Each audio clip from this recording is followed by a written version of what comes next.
Collar हैं दीपा जी, स्वागत है आपका। जी मैम, राधा स्वामी। राधे भाई स्वामी साहब को भी मैम। राधा स्वामी। मैम, जय मेरे ना 3-4 सवाल हैं। जी। मेरी एक सिस्टर है, तो मैंने आपसे परसों के दिन जिक्र किया था कि उसको ना विटामिन D12 की कमी हो जाती है और ना हम्म। कोलेस्ट्रॉल भी है उसको। हम्म। और इतनी सुस्त रहती है, इतनी कमजोर रहती है कि दिन भर बस पड़ी रहूं। तो मैंने उस दिन ये सवाल किया था, बस कोलेस्ट्रॉल के बारे में नहीं पूछा था। तो आज मैं पूरा उसके बारे में मतलब समझूंगी कि उसको कोलेस्ट्रॉल भी है, विटामिन D12 की कमी भी है। तो सर ने गोंद मोरिंगा खाने को बोला था। तो उसने तो गोंद मोरिंगा मंगवा लिया, लेकिन वो बोल रही थी मेरे को कोलेस्ट्रॉल भी है। तो भाई साहब से बात करके पूछना उसके लिए भी मतलब क्या करूं। और उसको ना कैल्शियम के लिए भी सर ने बताया था कि एक हफ्ते में ना कैल्शियम की टेबलेट लो, वो भी मतलब लेना चालू की है। और दूसरा ना मुझे दांतों के बारे में पूछना है कि मतलब मसूड़ों में जो दर्द होता है कि डॉक्टर लोग रूट कैनाल करते हैं और 5-7-8 हजार लेते हैं उसके लिए, और बहुत ज्यादा मुश्किल झेलनी पड़ती है हम लोगों को। तो उसके लिए क्या किया जाए दांतों के लिए। और दूसरा, कान जब भर जाता है हम लोगों का और आवाज यानी सुनाई देनी बंद हो जाती है, तो उसके लिए क्या करना चाहिए। और तीसरा सवाल है कि मेरे हस्बैंड को जैसे 4-5 साल से बीपी है, जैसे वो खत्म हो जाए तो मैं मतलब क्या करूं उनके लिए, आप क्या बताएंगे।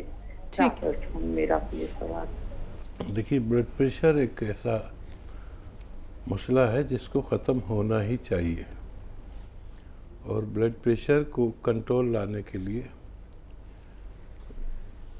2 चुटकी खाने का सोडा और 2 चुटकी नमक ज़ैतून पानी में मिला के दिन में 2 या 3 बार पिला दें। इंशाअल्लाह ब्लड प्रेशर को फ़ायदा होना मुमकिन है, उनके ब्लड प्रेशर में फ़ायदा होना मुमकिन है।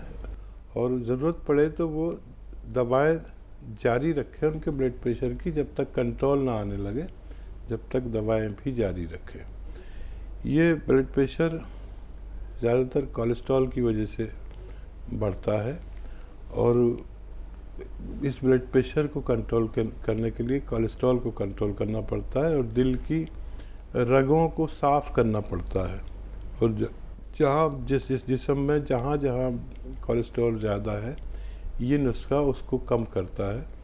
तो ये आप भी ले सकते हैं आपके हस्बैंड के लिए, और कोलेस्ट्रॉल के लिए वो आपकी जो अजीज़ हैं उनको भी 2 चुटकी नमक ज़ैतून, 2 चुटकी खाने का सोडा पानी में मिला के 2-3 बार दें, 2-2 चुटकी, तो कोलेस्ट्रॉल भी उनका कंट्रोल होना मुमकिन है। जी, दांतों के लिए पूछ रही थी। अच्छा, देखिए, दांतों की इलाज के लिए 2 चीज़ें हैं। एक तो मल्टीविटामिन्स और एक कैल्शियम। इन दोनों की एक ही गोली आती है जो जिसमें दोनों चीज़ें होती हैं। तो एक तो वो लेना शुरू करें, तो आप अपनी अजीज़ा को वो दे रही हैं, उसमें विटामिन जो उनको ज़रूरत है वो भी विटामिन उसमें होते ही हैं, तो वो देना शुरू कर दें। और कभी कभी दांतों में दर्द होता है, तो दांतों का दर्द यूँ भी चला जाता है कि अगर आप खाने के सोडे से अपने दांत खूब मालिश करा करें, खाने के सोडे से, पेस्ट की जगह खाने का सोडे से दांत मांजा करें अंदर बाहर से थोड़ी देर तक, और फिर थूक दिया करें उसका लुआब। और मुंह में जो सोडे का जायका रह गया उसे कुल्ली करके ख़राब ना करें, कुल्ली ना करें, बस जो थूकना हो वो थूक दीजिए। इससे भी हमारे दांतों में बड़ी मजबूती, और इससे दर्द भी चला जाता है दांतों में, और मसूड़ों में बहुत मजबूती भी मिलती है। जी।